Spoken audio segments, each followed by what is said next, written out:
Olá, sejam bem-vindos a mais um Seleção Empíricos, mais uma semana aqui para bater um papo sobre investimentos. Hoje com um assunto que talvez seja um dos assuntos mais importantes, se não o assunto mais importante de todos os investimentos, que é a alocação. Você acha que você vai ficar rico aí escolhendo a ação A, a ação B? Todos os estudos mostram que a coisa mais importante para o investidor é saber quanto que ele põe em cada caixinha, em cada classe de investimentos, quanto em renda fixa, quanto em renda variável, quanto em ouro, etc.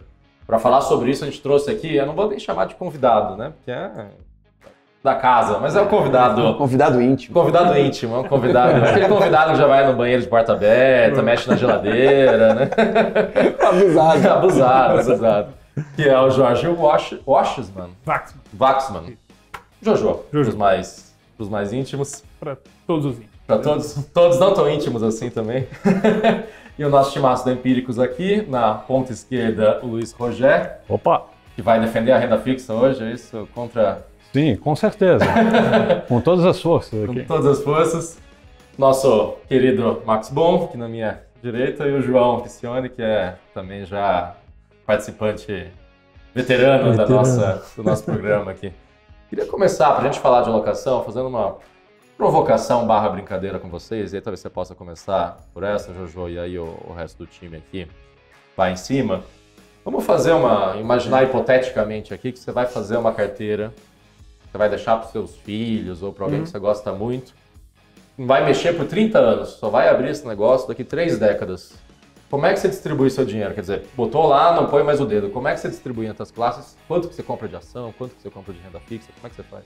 Boa. Eu vou contar a história verdadeira da minha cápsula do tempo, que é como eu chamo esse tipo de alocação.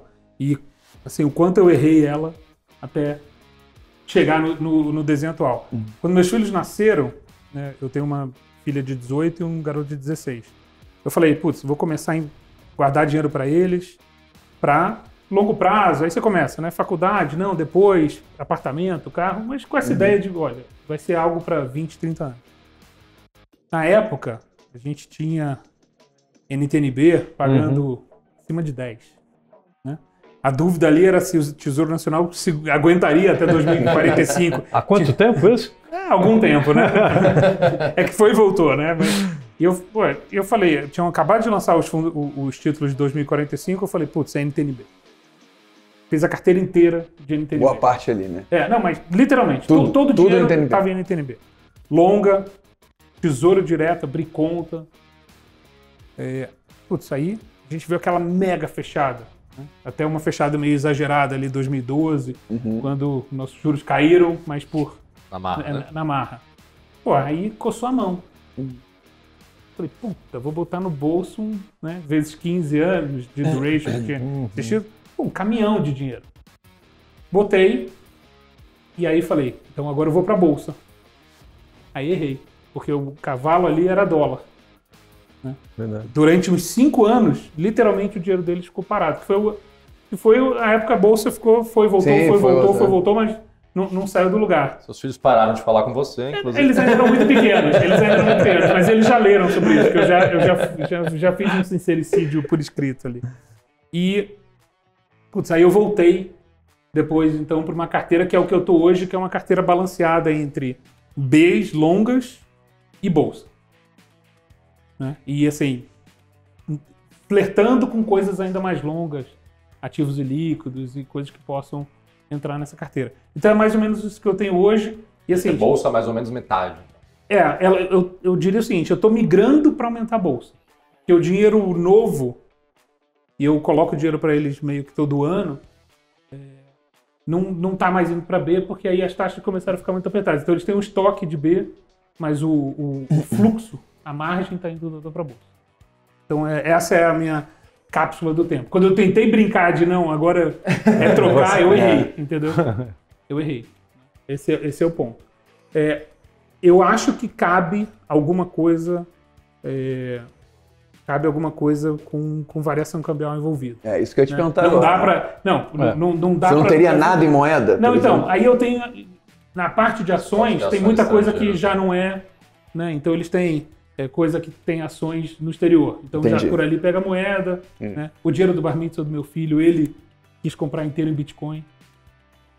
Então, comprou. Ou vai ser o bar mitzvah, ou... Ou ele vai ter dinheiro para pagar o casamento. Ele comprou bom. Mole. Ele comprou bem porque tava... Ou vai ter que abandonar o judaísmo. Ele fez bar mitzvah em setembro de 17. Então ele ainda pegou Bitcoin a $4.000 antes de bater em 20. Achou que tinha ficado milionário, né? Viu que não é bem isso, mas Tá bom ainda. tá enterrado. Esse tá na cápsula do tempo de verdade, entendeu? Deixa eu fazer uma provocação para vocês dois e, acima de tudo, para o Luiz também. Considerando que no longo prazo é mais do que a literatura mostra, mais do que claramente que os retornos das ações são mais claros, era o caso para dar uma porrada de ação num cenário desse de longuíssimo prazo, estou pensando em 30 anos, e ter uma alocação talvez até maior do que 50%, que de fato já é bastante grande. Eu queria que o Luiz nos falasse, como tem o famoso livro, né? Stocks for the long run, né? Quer dizer, bonds for the long run. É possível? Olha, quanto à parte, vamos dizer assim, do portfólio, né, que fosse alocado em renda fixa, eu acho que o Juju está coberto de razão, né? Quer dizer, hoje no Brasil, se a gente for pensar em renda fixa, longo prazo é B, né? NTNB, entendeu? Não tem outra, vamos dizer assim, defesa, né? Porque pelo menos lá você tem inflação e tem um pouquinho de juro real. É claro que hoje, né, você tem outros instrumentos, né, caminhando para o quase renda fixa, né? Eu chamaria esses fundos de participação, que são investimentos, né, em empresas de infraestrutura, né, olhando o mercado o setor elétrico, né, que rendem também B mais juros, e aí você tem aquela isenção do imposto de renda, é muito melhor do que... Fundos de debêntures incentivados, basicamente. Também, né? Mas esse seria um fundo de participação. Exato. Infraestrutura, né? Infraestrutura, empresas de infraestrutura. Então você tem instrumentos, vamos dizer assim, que podem ser encarados como renda fixa bastante interessantes, né? Com rentabilidades líquidas, né?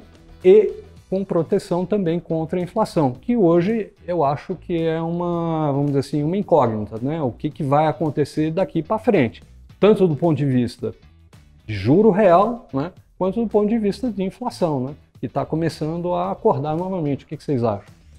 Bom, o que você quer que eu fale um pouquinho de ações, de tudo? O que eu faço pro meu filho? Faz a sua alocação aí. Não, primeiro que o dinheiro do meu filho tá todo no Vitrio Previdência. Eu vou fazer um jabá aqui. Não, a gente então eu cobro do Jojo. Quando a gente lançou o prévio arrojado, eu falei, pô, esse é pros filhos, entendeu? 70% ações com 30% de inflação longa, já assim, na dúvida já tá pronto. Pois tá eu sou cagão, eu não botei no arrojado. O outro é?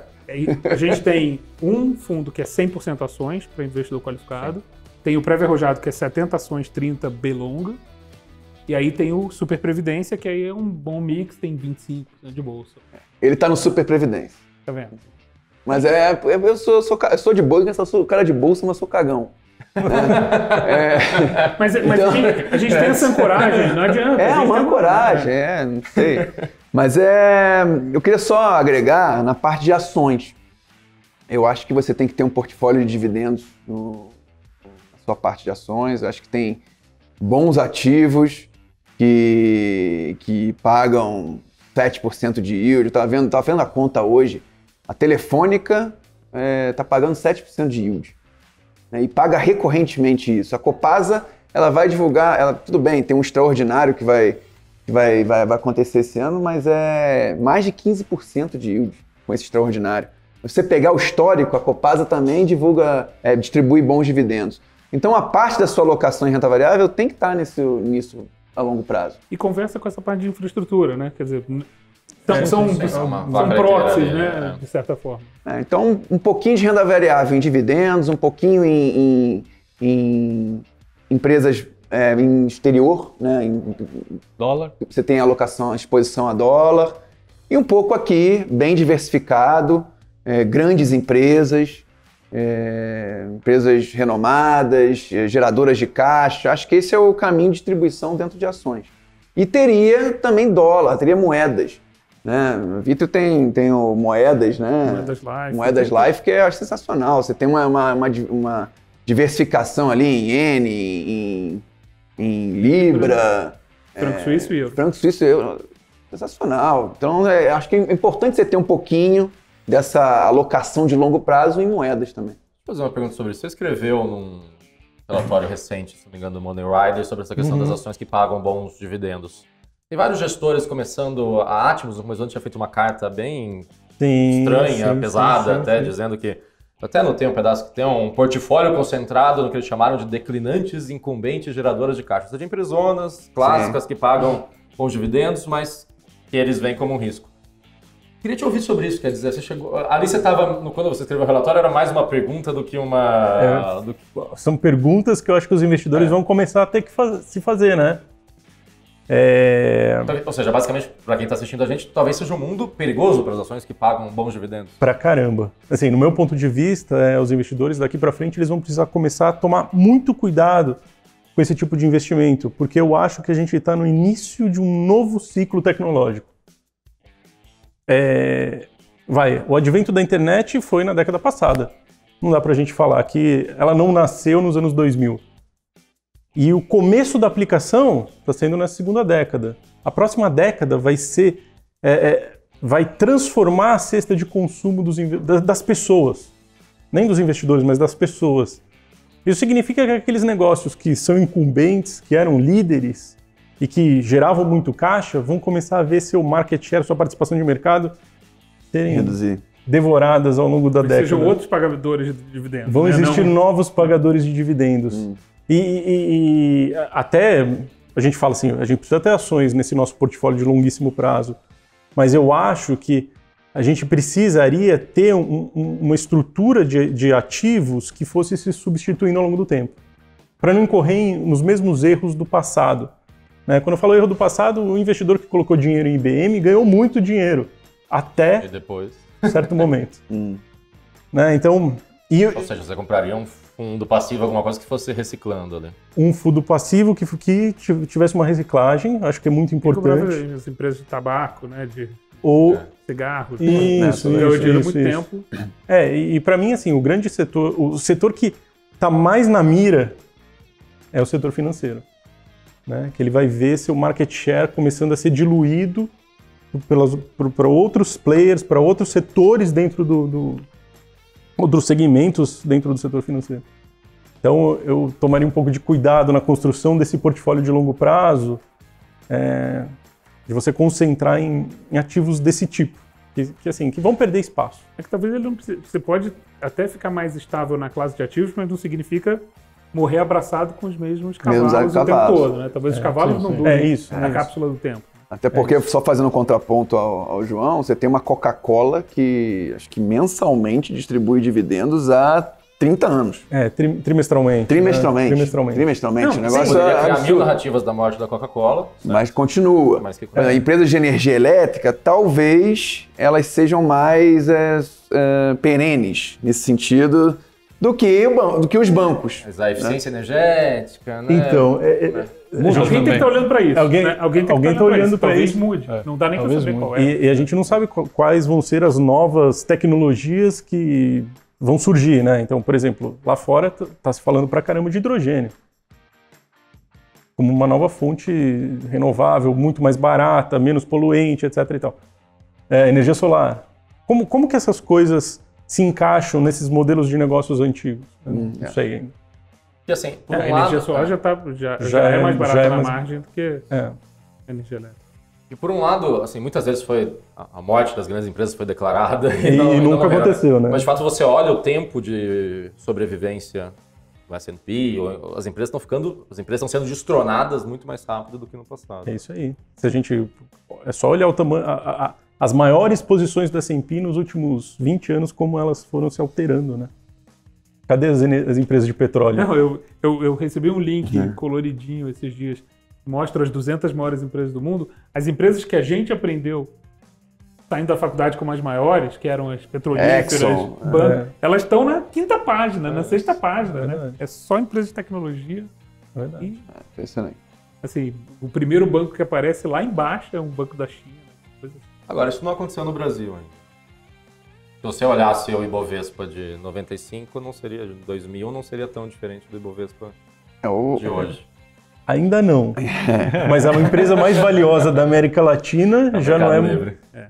Já não é mais nem petroleiro e nem banco. Exatamente. Quer dizer, Houve pouquinho uma de banco, mudança ali, né? Os bancos, a Petro, a Vale eram os principais pesos do Ibov. Aí os bancos assumiram esse protagonismo e eu acho que nos próximos anos vai mudar bastante essa Isso sem dinâmica. contar o problema do Ibovespa, né? Que não é representativo, né? Da A foto do economia. Ibovespa não conversa com a foto da economia brasileira, ainda que a Total, economia brasileira seja muito fechada.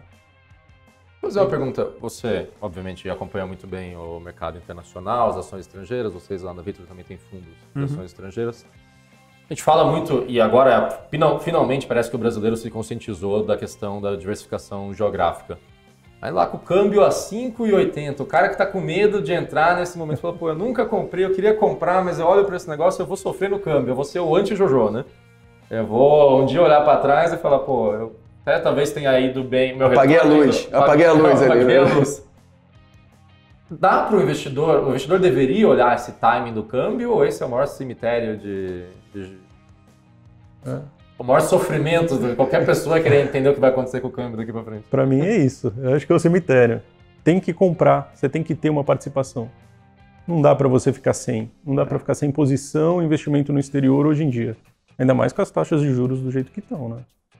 Acho que é isso aí. Eu como economista, né, a brincadeira é que assim, câmbio é a criptonita do economista. Né? Não tem nada mais difícil de acertar ali, né? Ou de errar pouco.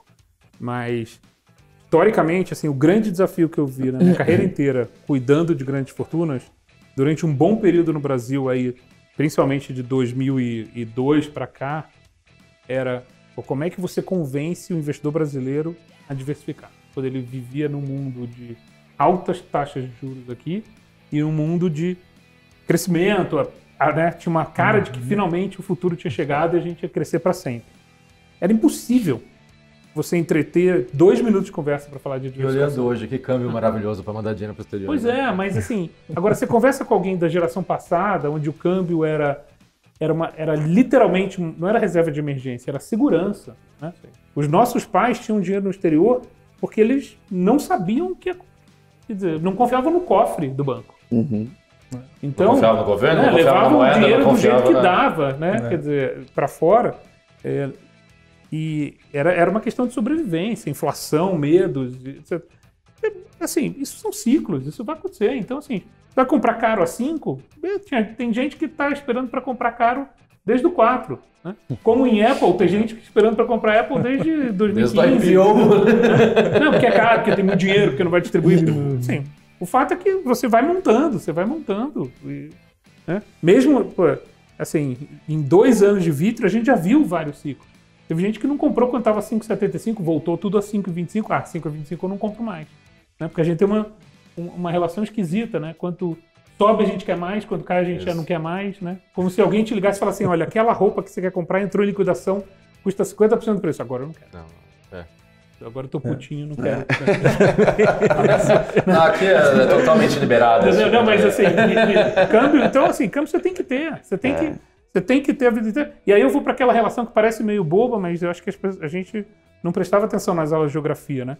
Olha o tamanho do que o Brasil representa do mundo em espaço, em áreas né, cultiváveis, em fornecimento de alimentação. Agora olha quanto representa do PIB mundial. Ou quanto a bolsa representa do Você já mora aqui, você já tem seu trabalho aqui, você já tem sua casa aqui, você já tá seus negócios já estão Brasil, aqui, você ainda quer concentrar tudo aqui. A gente deveria quase que por compensação jogar todo o dinheiro para fora.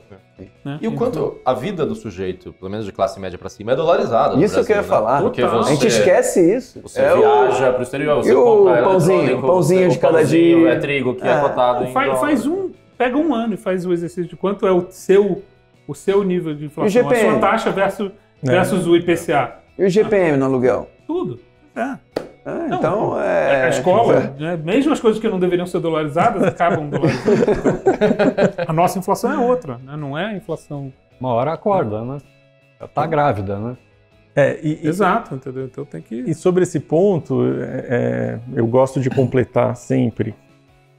À medida que essa disparidade aumenta, é mais difícil para o Brasil recuperar o espaço.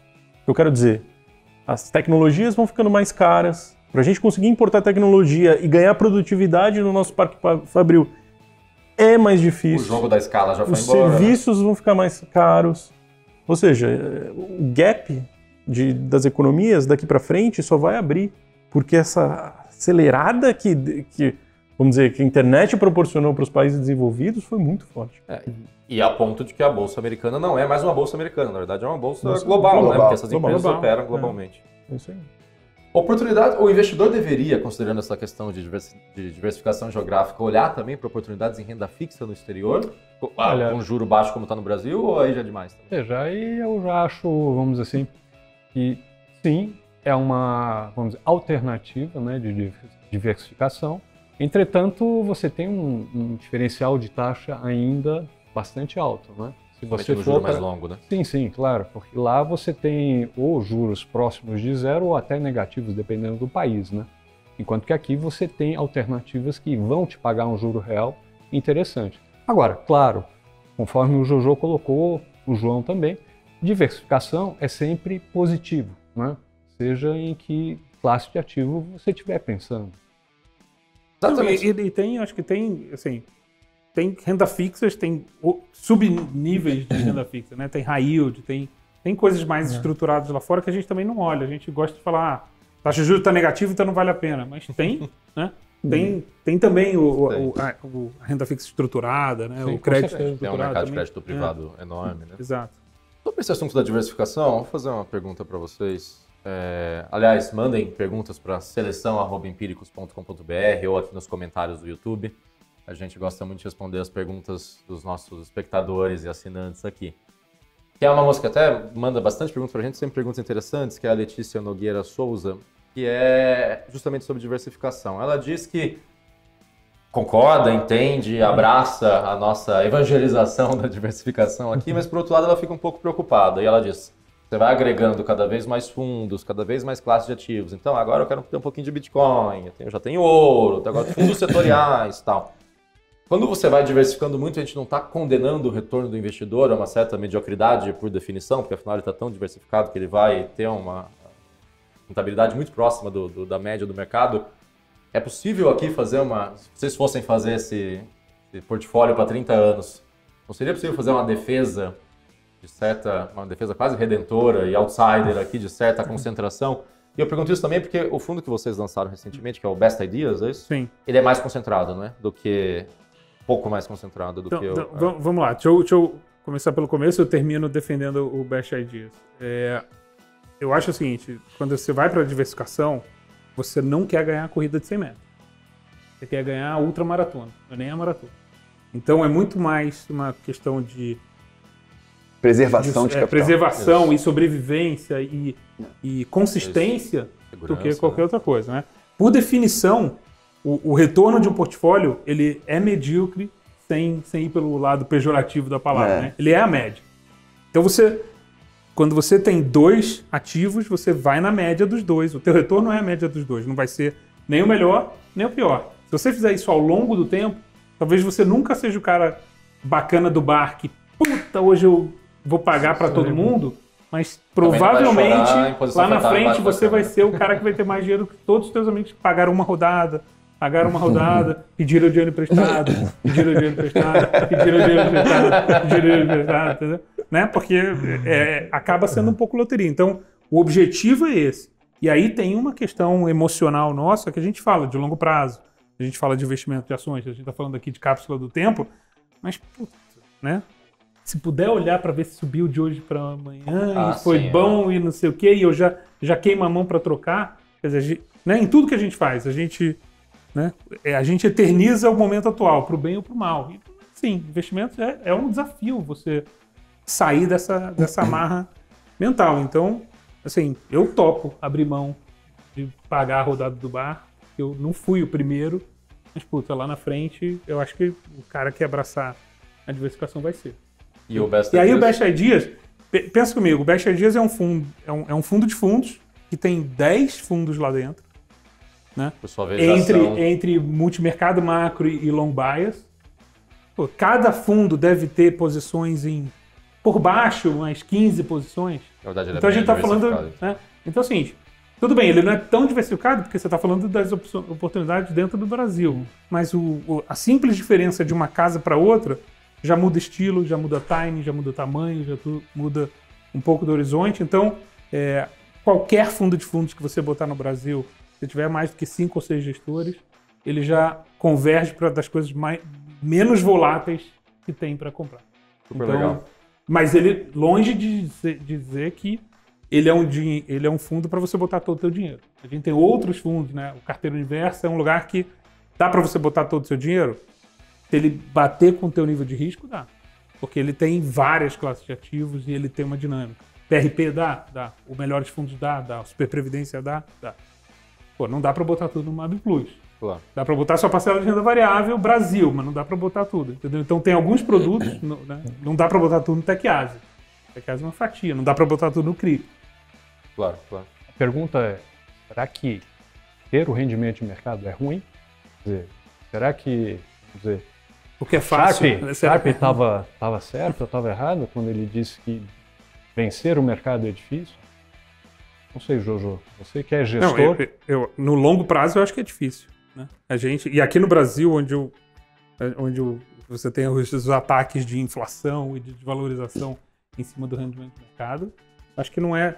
Agora, o rendimento de mercado não é ruim também, né? Assim, composto ao longo do tempo não é nada ruim. Nada ruim. Força a mão ali quando vocês estão montando a carteira para diminuir o número de ações, para botar uma alocação maior em uma que você acha que vai ter uma porrada um pouco maior? Como é que é isso? Olha, engraçado que é algo que eu fico pensando muito, né? Nas minhas carteiras... Já bem. Nas minhas carteiras eu sempre penso, pô, será que é hora de colocar algum peso, né, em determinado setor, determinado papel, que eu esteja mais confiante? Eu acabo optando sempre pelo equal weighted, né, pelo peso igual para todos. Não sei se é a melhor opção, eu acho que você pode, sim, dar o seu peso, tentar fazer um market timing, acho que é interessante, é isso que é a gestão ativa, né? Mas você também pode incorrer em erros, tentar acertar o timing é muito complicado, né? Mas eu acho que você tem que ter um portfólio amplo, de diferentes tipos de ações, e se você de fato estiver muito confiante num determinado setor, acho que você pode aumentar essa posição, essa exposição nesse determinado setor, mas sem concentrar em níveis que possam te prejudicar como investidor. Acho que concentrar nunca é uma opção. Eu estou indo contra Buffett, né, que sempre falou sobre isso, mas mudou muito o seu perfil nos últimos anos. Né? Porque antigamente ele tinha seus 10 papéis, hoje ele tem quantos, né, João? Tem vários. Né? Porque viu que... mesmo 10 papéis também não é que o cara esteja lá com todos os cavalos. Quer dizer, qual foi a alocação máxima que ele teve num determinado 15%? E não é que ele seja tão desconcentrado, tão concentrado assim, né? É que ele sempre pregou, né? Que a diversificação é sempre coisa que não sabe o que está fazendo. Mas não, uma diversificação adequada, balanceada, é sempre a melhor opção, sempre o melhor caminho. Mas valeria comprar uma opçãozinha para dar uma alavancada? Claro, por que não? Né? Por que não? Claro que sim. Dá aquela pimentada. Usa um derivativo. Exatamente. Eu concordo com o Max e aí, assim, eu acho que é importante pensar na diversificação, né? Fazer com que ela seja feita de forma inteligente. Né? Você não está comprando ativos que você não enxerga potencial de retorno, simplesmente para diversificar a sua carteira. Você está comprando ativos, todos eles, que você vê que... Você acredita em todas as histórias. Você acredita, né, nas histórias. E até por isso que a diversificação geográfica, por exemplo, é fundamental. Né? Ela sim vai proteger o seu portfólio, né? De uma forma mais... Coisas acontecendo em situações robusta, né? Sujeitas a tempestades diferentes. Isso. Né? Então, eu gosto da ideia... Vamos lá, né? A hora que você está escolhendo ativos, escolhendo ações, você está estudando uma tese e você está acreditando muito naquela tese. Então, você fazer um overweight, né, um sobrepeso naquele ativo, faz sentido. Pode fazer sentido. Né? Nas nossas carteiras, nas carteiras que eu tenho aqui nas 2 séries, eu tenho algumas apostas pontuais. Às vezes tem gatilhos, né, João? Às vezes tem gatilhos. Importantes, ou um pagamento de dividendo extraordinário, ou alguma aquisição alguma coisa que deve acontecer, uma consolidação de mercado, e ela vai ser um player importante nesse processo. Então, eu acho que nesse sentido vale a pena. É isso aí. Né? Aumentar. Então, vale a pena. Mas eu, assim, prego a diversificação saudável. Curiosidade sobre isso, eu acho que você está olhando de um ponto privilegiado, que você acaba acompanhando tanto o mercado americano quanto o brasileiro de perto, né? No fundo, o que a gente está discutindo aqui é o quanto é possível, concentrando, bater o mercado, certo? Ter um retorno maior do que o mercado. Dá para dizer ainda que o mercado brasileiro é mais, falta de expressão melhor, café com leite ou com mais oportunidades de arbitragem do que o americano? Ou seja, bater o mercado no Brasil é mais fácil ainda ou você não vê essa... Os Estados Unidos tem muito mais gente olhando, tem muito mais players, tem muito menos assimetria de informação, etc. Eu acho que... Eu acho que a dificuldade é a mesma, sabe? É cada um no seu quadrado, né? Então, os gestores de ação estão sujeitos a oscilações, por exemplo, do preço do petróleo lá fora, e o cara está concentrado no mercado interno brasileiro, ele não consegue bater o índice. É só ver o que aconteceu recentemente com o índice Small Caps e o índice Ibovespa. Né? Difícil. Tem lá a sua dificuldade, lá fora é igual. Mesma coisa, né? Quer dizer, o cara que estava muito mais em tecnologia esse ano se deu super bem. E o cara que tentou capturar barganhas acabou indo muito mal, né? Tem uma questão histórica aqui no Brasil que durante alguns anos, por motivos diferentes, o índice Bovespa tinha uma estratégia mais clara para bater o índice Bovespa. Né? Durante muito tempo era Telebrás. Então ele era tão pesado em Telebrás que se você fizesse alguma aposta naquilo e durante o período de desmanche todo, tá claro. Depois tinha uma consideração muito grande de Petro e Vale. Né? Você também tinha os anos todos, mas teve 2007 que assim, ninguém bateu porque ninguém estava tão concentrado quanto aquilo. Então acho que tinha... por conta do desenho do índice, ele foi um índice que foi batido mais facilmente. Né? Se você olhar, eu acho que é razoável dizer que assim, o alfa gerado por gestores ativos de bolsa está mais difícil, né, na margem do que ele já foi, porque o índice está ficando melhor construído ou menos fácil de ser batido. E tem toda a questão de gestão ativa versus gestão passiva, né? Lá fora você tem assim, o mercado já é mais passivo do que ativo em termos de o que gera suas oportunidades de dinheiro e de instrumentos. Aqui a gente ainda nem chegou estamos engatinhando nisso.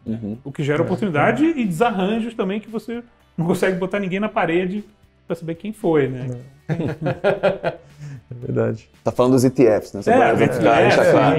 As oportunidades de arbitragem no ETF. A gente está falando muito de carteira de 30 anos aqui, mas queria ser mais mundano com vocês. Está tendo uma temporada de balanços muito positiva, né? No Brasil, inclusive. Não está precificado, parece que o mercado não está muito sensível a isso. É hora de aumentar um pouco o risco, de correr um pouco mais para o risco para a renda variável, ou não dá para ter essa leitura a partir dos balanços também? Eu acho que sim. Tá? Eu acho que a gente sempre tem que pensar que a Bolsa Brasileira é a nata do mercado corporativo brasileiro. Tá? Não é o armazém da esquina. Que não representa a economia real. Exatamente. Estamos falando das melhores empresas dos seus setores. Com mais acesso a financiamento, com mais estrutura de capital, solidez financeira, são aquelas que conseguiram atravessar esse período mais complicado de uma maneira mais tranquila. Né? Só que muitas dessas empresas ainda estão mal precificadas, bem mal precificadas. Então a gente vê uma diferença muito grande de empresas do setor de varejo, setor industrial, que já deram algum sinal de recuperação nesse terceiro trimestre, mas as ações não. Né? Ainda há uma incerteza muito grande de como os shoppings vão voltar de maneira e como vai se dar essa volta, esse fluxo. Os shoppings estão muito para trás. Né? Quando a gente compara com empresas ligadas à tecnologia, com empresas de e-commerce. Então, está muito claro que há duas bolsas no momento, né? Há as empresas de crescimento que surfaram bem a crise e há aquelas que estão para trás, que os resultados estão mostrando que, olha, não está tão ruim assim, né? Não é tão ruim como o preço mostra que é. Agora, e aí eu entendo como uma oportunidade. Então, eu acho que sim, deve-se aumentar a exposição nesses ativos que estão para trás. Eu estou falando de bancos, estou falando de varejo, indústria, é onde a gente acha que tem potencial de valorização no longo prazo. Agora, veio uma segunda onda, né? Mais lockdown aqui, aí muda totalmente. Eu não estou trabalhando com um cenário que a gente vai só melhorar gradativamente daqui para frente, né? A recuperação econômica, um final de ano bom agora, Black Friday, Natal, e aí entra 2021 um clima mais positivo. Agora, muito complicado. Se tiver uma segunda onda, aí lockdown, aí esses ativos que ficaram para trás voltam. Mais para trás. Mas então por isso que tem que ser um negócio, com a informação que a gente tem hoje, eu acho que está na hora de uma rotação de portfólio, tá? De ativos que foram muito bem e que agora para ativos que ficaram muito para trás. Eu acho que é aqui que tem oportunidade de longo prazo, né? Upside. Mas tem que ser tateado porque a gente não sabe o que pode acontecer se não vier uma vacina. Daqui a 6 meses pode ter uma segunda onda mais forte por aqui e aí muda o jogo de novo. Não te preocupa que essa rotação jogue o investidor justamente para as ações que não são de tecnologia? Ou seja, tire o cara lá de Magalu e vá para... Pois não acho que tem que ser algo assim, 8 ou 80. Não, você tem que continuar tendo a Magalu, você tem que continuar tendo uma TOTUS. Tem que na margem. Empresas que estão mostrando crescimento, que surfaram bem essa necessidade, essa mudança de padrão de consumo, né, que a gente viu nos últimos meses, mas você tem barganhas do outro lado que são... Assim, são chamarizes assim, para investimento, né? Você pegar um banco negociando a 0,8 preço-valor patrimonial, tudo bem, o João vai discordar de mim aqui, que os bancos estão passando por uma disrupção muito grande, mas banco, na minha visão, banco é banco, os grandes bancos vão continuar se adaptando e se tiver que comprar fintech, vai comprar fintech, porque são capitalizados, não tem dinheiro. O bolso né? Então, mas o que eu quero dizer é o seguinte, não é para fazer essa rotação total. Eu acho que é para você continuar com as ações de crescimento, com growth stocks, né? Mas também eu acho que cada vez mais você tem que ir migrando para esses ativos que ficaram muito para trás, muito largados. Você não vai tirar da renda fixa. Pelo amor de Deus, né? Não, é uma rotação interna, em renda variável. Eu te ouvir, João, também sobre isso. Eu concordo com o Max em parte. O problema é que a pandemia causou vamos dizer, ofuscou demais alguns negócios, né? Colocou uma venda na frente dos administradores e eles simplesmente não sabem para onde ir com os ativos que eles têm em mão. Eu não sei o quanto de terreno esse pessoal não vai perder até que as coisas voltem ao normal. E isso me preocupa um pouco em termos de visão mais de longo prazo, né? O que a gente tem visto são as growth stocks, e aí a gente pode, principalmente, falar do varejo, né? Que eu acho que é o mais... Varejo online. O varejo online que ganhou um espaço muito grande, a gente vê uma Amazon muito forte, o Mercado Livre, Magalu, todas elas entraram e estão se apropriando de todos os esquemas de logística, por exemplo, do país, que depois vão começar a inibir a concorrência.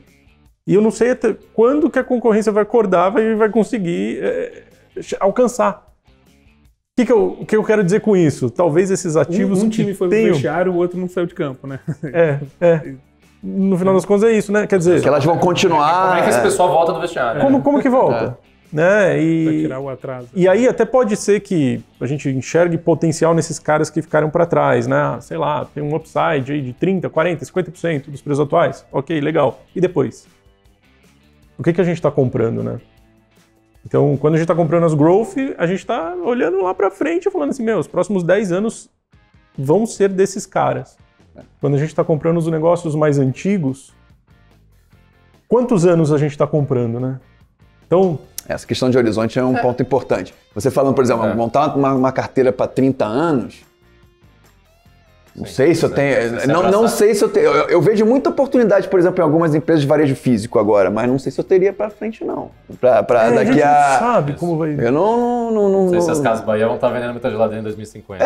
Varejo físico para daqui a 15 anos, não sei. Talvez para um ano e meio, na volta da normalidade, num PIB crescente aí, né?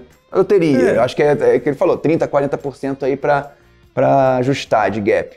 Mas para uma carteira de longo prazo, não sei se teria. Você falou das ações de growth, dessas ações de tecnologia que de fato andaram muito.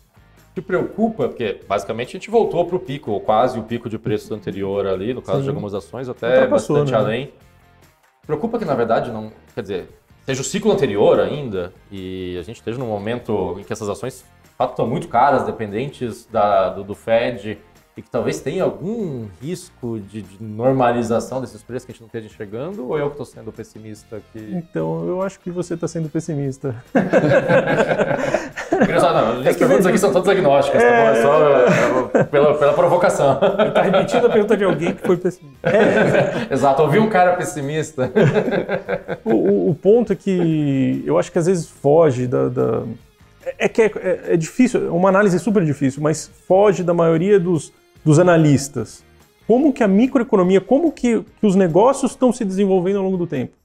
Como que essas empresas montam e remontam seus negócios de forma que elas continuem lançando produtos que crescem, né? Então essas empresas de tecnologia que a gente está vendo, que estão subindo aí 50%, 60% nesse ano, na verdade elas reestruturaram todos os seus negócios, né? O Satya Nadella da Microsoft, ele falou assim, eu fiz 5 anos em 2 meses.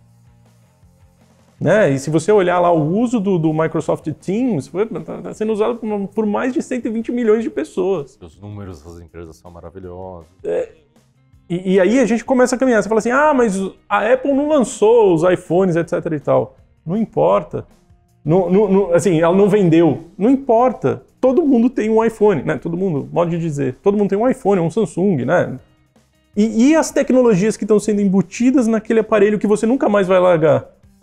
Você nunca mais vai largar. E a promessa é que agora a revolução vem agora, né? Com 5G. É agora que aquilo ali muda de patamar. Né? O Max falou do varejo. De um time do varejo, por exemplo, de vestuário. Mas é assim, daqui a pouquinho vai ter a realidade aumentada, já tem, né? O cara vai colocar o seu olhar no espelho e botar a roupa que ele quer e vai se olhar no espelho. Tudo bem, não tem o caimento. Sei lá se não vai ter, sabe? E aí não vai precisar ir na loja, talvez no shopping. Ele vai comprar online. Vai comprar online. Vai saber o tamanho, vai tudo. E as pessoas têm uma predisposição a comprar coisas que a gente jamais imaginou que elas fossem comprar virtualmente. A gente se surpreende com quantas coisas. Comprar roupa pela internet, esse mercado de gente compra roupa da China, tal, atrás. Sim. Não, e a vitrine é muito maior do que a vitrine de uma loja. A vitrine é muito maior. Isso sem contar as formas, né, de acessar. Então, bom, recentemente o Grupo Soma comprou lá a blogueira, né? A estilista, tudo NY. Isso. NY. Enfim. E é uma forma dela vender. NV. Faturamento mais de 100 milhões de reais no faturamento no ano. Para um canal que é o quê? Um Instagram. Tudo bem, ela tem loja física, mas... E é engraçado porque esse processo todo que já estava acontecendo lá fora, aqui, acho que a falta de logística segurava muito. Né? Isso. A gente nunca gostou do correio, né, como algo confiável do ponto de vista de tempo. Né? Lá nos Estados Unidos já era comum que você entrasse numa loja e falasse assim, não tem, mas eu te entrego. Né? Ou aqui na loja ou amanhã na sua casa. E eles têm uma confiança no correio, quer dizer, e funciona. Votam, mandam cheque, fazem tudo pelo... Acho que a gente ainda tem esses desafios aqui, né? A gente ainda tem um problema de gargalos. De gargalos, logística. Falando de mudanças estruturais, queria voltar só à questão da renda fixa e dos juros. Quanto que você acha que o Banco Central foi longe demais na Selic de curto prazo, ou seja, nos juros de curto prazo, na Selic? Quanto esse movimento é sustentável? Quanto o investidor deveria estar desconfiando do forward guidance do Banco Central? Então, eu sou um dos que desconfia.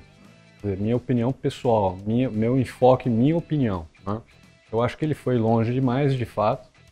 Eu acho que a curva, ela, vamos dizer assim, no curtíssimo prazo, né, teve uma inclinação, né, forçou uma inclinação muito grande, né, para o médio e longo prazo, exatamente por conta desse exagero, né, na queda da Selic.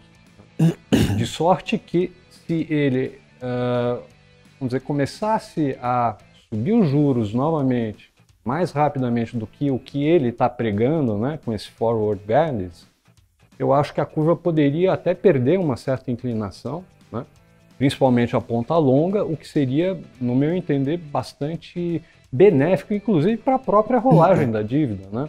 Agora, enquanto você não resolver a questão fiscal, você não tem como sair dessa arapuca, né? É uma verdadeira armadilha. Agora, ele também está jogando lenha na fogueira, né? Porque ele ajudou o dólar a ir para 5,70, 6, exatamente por conta exatamente de um hedge barato, né?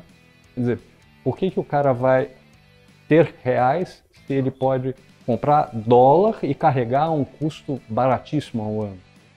Então, eu acho assim que ele, vamos dizer assim, errou muito, né, nessa condução de derrubar extremamente a Selic. É claro, estamos aí numa pandemia, né, a economia estava apontando aí 5, 6, 7% de queda, né, no PIB, e ele tinha que, de alguma forma, tentar melhorar as condições financeiras. Só que eu acho que não necessariamente seria por aí. O quanto esse é um negócio que foi lá, tudo bem, passei do ponto, joguei 2%, errei, volto atrás, tudo bem, é do jogo. Ou agora que fez voltar, passa uma sinalização muito ruim, quer dizer, botar a pasta dentro do tubo de novo. Acabou de colocar hoje na ata, né, que a gente leu na ata que tá tudo bem, tá tudo maravilhoso, a inflação não vai subir, entendeu? Sabe, eu vou manter as condições fiscais estão dadas, não houve mudança. Quer dizer, só ele não está enxergando, né? O mercado inteiro está arrepiando a curva, né? Com taxas altíssimas, e ele... Tem um cenário aqui que eu não sei dizer se é intencional ou se tem a chance de ser o bilhete de loteria, que é o efeito de uma segunda onda mundo afora. E ele sair como o BC campeão, que já sabia e segurei. Vocês achavam que eu estava exagerando, mas é porque eu vi. Era necessário. Eu vi o que vinha pela frente e me antecipei, né? Tem a chance de sair do Man of the Year ali, como. Mas eu não sei se é. Mas essa vez não foi pensado, mas não, gol de barriga também é gol, né? 2% ou 1,75% vai fazer alguma diferença? É isso que o pessoal colocava, porque não faz, não vai mudar, não vai ajudar, entendeu? Então é uma situação... a única coisa que tem, quer dizer, a única justificativa desse, assim, se tiver torcendo para esse final feliz, dessa justificativa é que, assim, no meio dessa bagunça aí fiscal, assim, tá reduzindo o custo, né?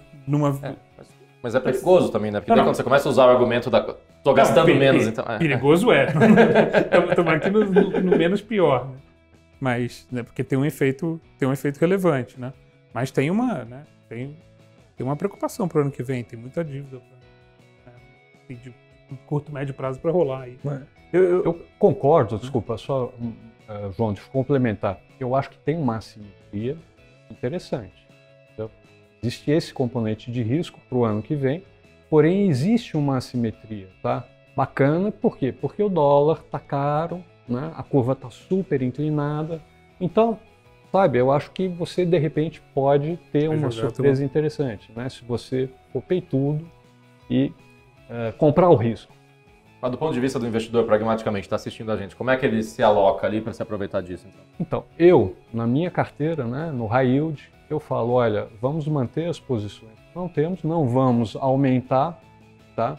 Mas eu acho que tem assimetria, então vamos manter, não vamos sair. Porque... Se não fosse isso... A tentação do cara é, principalmente no juro curto, tirar tudo que ele tem, deixar só uma reserva de emergência ali. Né?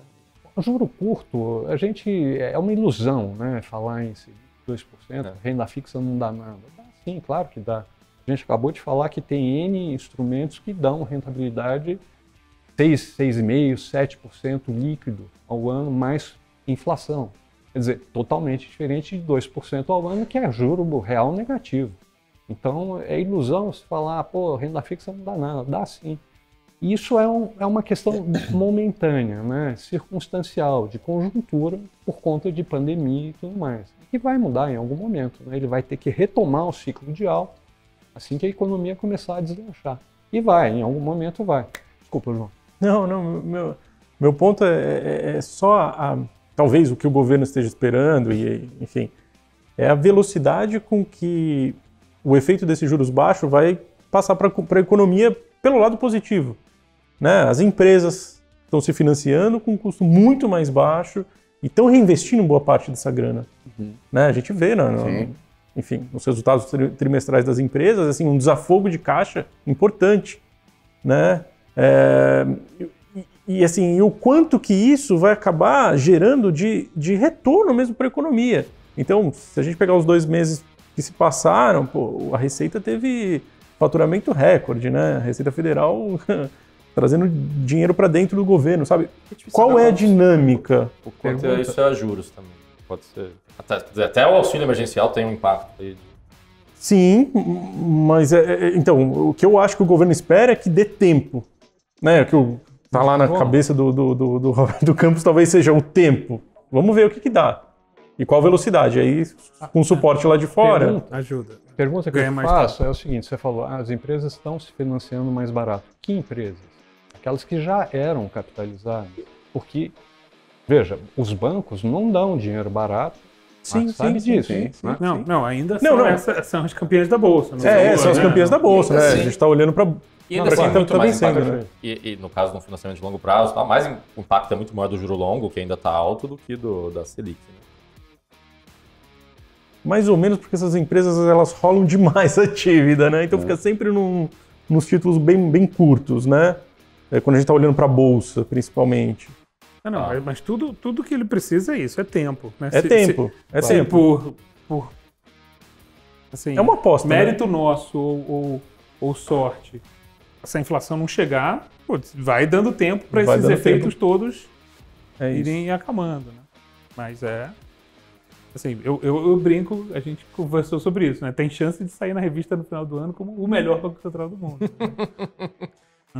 Você acha, só para a gente terminar esse assunto, você acha então que já está impactando dentro das empresas, possibilitando projetos que não estariam sendo tocados positivamente, etc., em razão dos juros mais baixos? Redução de despesa financeira, geração de caixa. A gente vê muita empresa aumentando o CAPEX. Isso é retorno lá na frente, investindo mais em novos produtos, em aquisições. Quantas aquisições a gente viu em 2020? De M&A. Impressionante.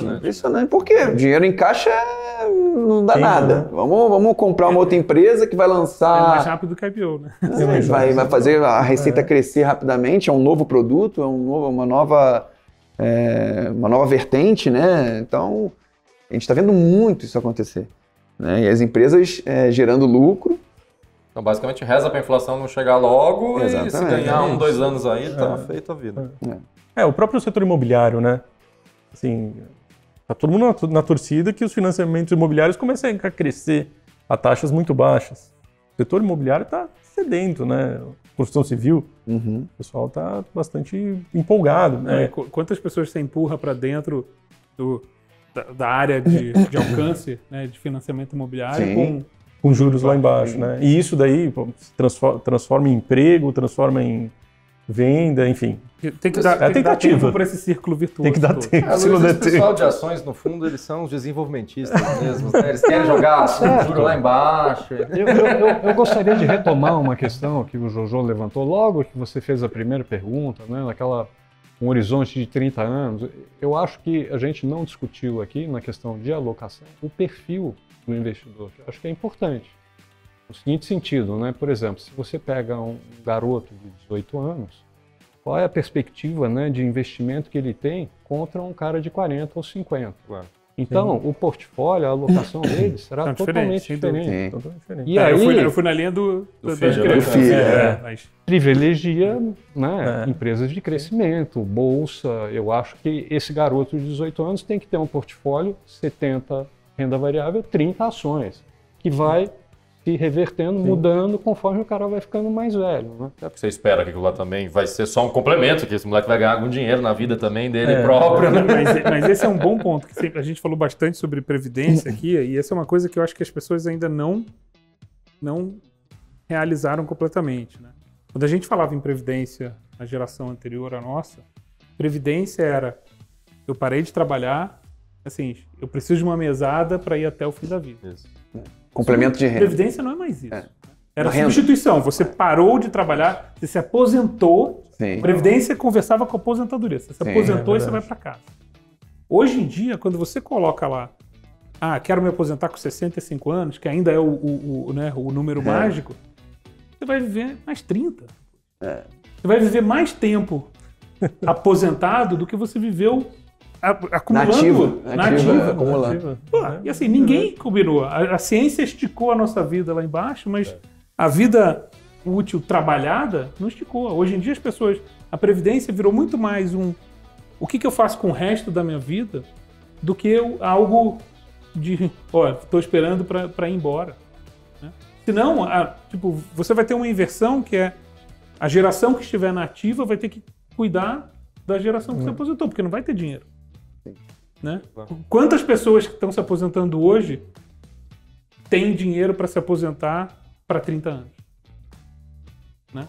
Então, assim, ou vai todo mundo sofrer como o Jorginho Guinle, né? Que errou a conta, né? Ou você vai ter que mudar muito. Isso vai ser. A aposentadoria vai ser para começar um novo negócio, para você ir para uma outra carreira. Né? Não pode parar. Não estou nem entrando Provavelmente as carreiras contemporâneas são mais factíveis para quem é mais velho do que... Isso, quer dizer, não estou nem indo para o mundo de inteligência artificial, vamos ser substituídos por robô, nada disso. Estou só falando o seguinte, o esticar da vida vai fazer com que as pessoas vão ter que, talvez, consumir menos durante a sua fase de acumulação, porque elas vão ter que guardar mais mesmo. Né? A gente a conta, ninguém senta e faz a conta para valer, atuarial, entendeu? É um negócio, É assim, essa é doída demais. Então, talvez, quer dizer, isso para dizer que assim, talvez a pessoa, aquela ideia de que chegava uma hora quando você estava perto da aposentadoria, você tinha que puxar o freio para já ir para uma carteira mais conservadora, talvez você vai ter que deixar lá queimando lenha mesmo, porque você ainda vai precisar dela, ela gerando resultado por mais tempo. Então, assim, eu quando vejo aposentadoria, para mim, assim, ninguém sentou para fazer uma curva longa com as pessoas. É um pouco, parece um discurso meio deprimente, mas é um chamamento. Eu não acho que só pareça, mas... Não, mas é um chamamento. As pessoas, eu acho que tem que, assim, talvez o peso... Virar chave, as pessoas têm que virar chave. Investir mais. Investir mais, talvez tomar um pouco mais de risco. Poupar mais, com mais risco. Abrir mão do consumo presente. Sim, você vai ter que ir mais longe com tolerar uma vida de trabalho mais longa. E assim, e talvez assim, mais, né? Porque você ganha um aumento, você fala, putz, eu vou ganhar um aumento para sempre, né? Aí você compra um carro, aí você compra uma casa, você gasta mais, você vai em restaurante mais caro. Né? Ninguém fala, puxa, eu ganho mais, agora eu guardo mais, né? E de alguma forma, isso que o João falava, das empresas sendo destronadas por causa de uma mudança, isso impacta a carreira das pessoas também, tudo, né? Quer dizer, não. A ideia de que vai ficar 40, 50 anos fazendo exatamente a mesma coisa, que tem um conhecimento que adquiriu na faculdade, que vai... Não, as pessoas vão ter que ser mais dinâmicas e ter 2, 3 carreiras diferentes ao longo da vida. Alguns têm sorte de carreiras que você pode ir mais longo, mas são pouquíssimos. Gestor de ação, gestor de fundo, por exemplo, bom é 80 anos para cima, né? É madeira? Só pra gente não acabar com essa mensagem aqui positiva. Mas foi um chamamento, E otimista. Queria só trazer um assunto que a gente estava discutindo aqui antes de começar, eu acho que é legal, e aí acho que vocês, João, você tem bastante a falar. Tá bom, quero investir no exterior, vocês me convenceram, o dólar tá um absurdo, mas mesmo assim o Jojo falou que se eu perder agora, daqui a pouco ele tá a 7, ou não, mas ok, tô disposto, abro uma conta numa corretora no exterior, compro o BDR aqui, o que eu faço? Eu acho que você tem vários caminhos. Né? Tem que escolher um, né? Diplomata, né? Assim. Ele já tem outra carreira montada. Eu acho que o BDR é um dos caminhos. Talvez você não tenha todas as opções que você vai ter se você abrir uma conta no exterior. mas é uma forma de você começar a montar talvez parte do seu portfólio internacional. A gente falava do problema aqui, já que você não quer falar mal, eu vou te... Tem uma diferença ali do bid-ask, né? Pra quem tá assistindo a gente, ou seja, tem um spread ali que, dependendo, você vai ter que pagar um... Dependendo do papel, ele não é que ele não tem liquidez, mas é que o preço de oferta e o preço de compra, às vezes, ele tá muito defasado. E aí você pode ainda incorrer... não é tão líquido para ajustar isso. Para ajustar isso, é. Ou seja, eu quero comprar lá determinada ação a 8 e eu só consigo achar uma oferta a 8,50, 9 e esse buraco vai ser capturado por alguém ali que não sou eu. Exatamente. Então, o BDR ainda tem esse problema, principalmente nos papéis de menor... que as pessoas não conhecem, vamos dizer assim, né? A lista de BDRs já está imensa, né? Não, está enorme. E eu acho o seguinte... As regras ficaram mais claras, né, e mais acessíveis. Isso vai atrair, muito provavelmente, um número maior de participantes. Uhum. E aí o mercado vai ficar mais, vamos dizer assim, mais disputado e mais líquido. E essa, né, a gente já viu isso acontecer em vários, né, mercado de crédito foi assim, em vários outros mercados. O que eu acho só que tem o seguinte, o João falou de várias formas de fazer, e de fato, hoje o investidor, assim, acho que nunca teve tantas formas diferentes de investir no exterior, né? Você tem fundos, você tem BDRs, você tem corretoras que estão abrindo a porta aqui no Brasil. A gente ainda não tem a conversão automática para fora, mas você já consegue abrir conta no exterior mais fácil do que era. Vamos ter cada vez mais ETFs também. Mas, por exemplo, eu brinquei falando, BDRs existe uma certa má vontade com o BDR, mas assim, puxa, tem aquela corretora, você vai, abre conta lá fora. Já fez a conta do câmbio? Já tentou? Sim. Tipo, fazer uma transação no teu banco, que agora é só um botão, né? Aqui taxa, né? Você tá vendo 5 e... Minha mãe é tradutora. Minha mãe acabou de receber um pagamento lá de fora. Eu fui mostrar para ela como fazer pelo aplicativo do banco, 5,25. Você viu o dólar assim?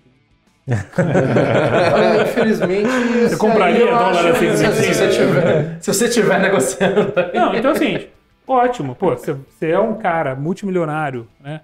Vai mandar para o exterior 5 milhões de reais, 5 milhões de dólares, você vai fazer um câmbio bom, você vai brigar, você vai ter um spread. A gente, quando compra as ações, a gente tem taxa institucional, a gente tem spread de 0,10. Manda $1.000. Ou seja, o spread do câmbio pode ser até maior do que o spread do Então, assim, do BDR, mas você não fez a conta. Aí você está achando que comprou super bem a ação da Apple. Mas, cara, você foi esmagado no câmbio. Não é corretagem, não é taxa, é tudo certo. Então, assim, o que você tem que saber é a lei de sempre. Se você entrar numa loja e quiser comprar uma unidade de uma coisa, você vai pagar um preço. Se você entrar no fabricante e quiser comprar 1 milhão de unidades daquele negócio, você vai ter um preço de varejo, preço de atacado. O mercado financeiro é inteiro assim. Você, no câmbio especialmente, né? Ações não é diferente, mas assim, as coisas menos líquidas são assim. Até hoje era para ser votado, estava na pauta do Congresso, né, da Câmara, para ser votado a conversibilidade da conta brasileira, né, para a gente poder ter uma conta em dólar. Dólar aqui, o que aí, obviamente, o que aconteceu, né? Não teve pauta hoje não. No Congresso. Teve feriado ontem. Mas, então, eu acho que assim, tem a gente vê já é terça-feira e aí acabou a semana. Poxa, quase sexta, né? Sextou, né? Mas eu acho que tem um pouco isso, entendeu? Ter conta no exterior é legal, mas tem a barreira da língua para muita gente, tem tributação, tem legislação, né? Eu brinco assim, é tudo lindo até abril do ano que vem. Até a declaração do imposto de renda. A declaração é um inferno, entendeu? Então, obviamente, ter tudo num aplicativo é mais fácil, né? É muito mais fácil você acessar um dos nossos fundos que compra ações no exterior do que você ir lá e comprar, né? Agora, tem um preço para isso. Né? A gente tem um câmbio melhor, mas tem taxa de administração, mas você paga o imposto. Né? Então, você tem que saber o que não tem talvez resposta certa. Né? O que eu acho só que existe é que essa certa má vontade com BDRs, e a gente sentiu isso quando lançou o Tech Select, quando lançou o Tech Asia, quando lançou o fundo do Warren Buffett, todos os fundos nossos que são BDRs vem uma pergunta assim uma bola meio torta. Pô, mas não tem liquidez, mas não vou comprar. Eu acho que isso é é um ranço que vai ficar para trás. Esses E todos vocês fazem via BDR. esses todos porque fazer via BDR eu consigo fazer o fundo para o público geral. Senão eu teria que fazer um fundo que é só para o investidor qualificado. Mas a sensação que eu tenho é que isso vai se resolver mais rapidamente. Eu acho que vai ter esse aumento, as alternativas de investimento vão ficar mais globais mais rapidamente. E provavelmente para o investidor pessoa física, as ações que pelo menos de início vão interessar mais são as que têm mais liquidez também. Tem. O cara vai lá Com comprar certeza, Apple, com Amazon, certeza. Google, não vai sair lá para comprar. Sim. Você vai pagar isso. verdade. Você vai pagar essa diferença no tempo. Sim. Você, quando tira um carro novo da concessionária, ele diz que perde 20% na hora. Você não pensa nisso. Vou ficar com ele muitos anos. Então, Nesse comprou as caso- ações da Apple para vender no dia seguinte, imagino, né? Então, Não tá Espero que não flipando seja a essa Apple, ideia. né? E só para a gente terminar aqui, esse é um programa sobre alocação, a gente não consegue resistir à tentação de falar de ações específicas, né? Então, a nossa famosa brincadeira aqui, João, arma na cabeça. A gente vai fazer um programa sobre ações americanas ainda, mas eu queria ouvir você sobre isso. Tem que escolher uma tech americana, só pode comprar essa, te obrigando aqui a concentração de 100% na carteira. O Jojo já falou. É a Apple. É a Apple? É a Apple. Eu acho engraçado porque Apple já tem aquele corpo dos haters, né? Aqueles caras que odeiam a ação. Sei lá por quê, né? Vai ver porque nunca conseguiu ganhar dinheiro, sempre ficou naquela dúvida, né? Mas eu acho que é uma das empresas que mais traz inovações, mais tem uma equipe de P&D, pesquisa e desenvolvimento apurada, né? O pessoal está sempre na vanguarda e ela, queira ou não, está na mão de todo mundo. É um produto, assim, Apple, aí você pode tirar as vertentes e falar assim, pô, mas eu gosto da Samsung, eu gosto da Alphabet, legal.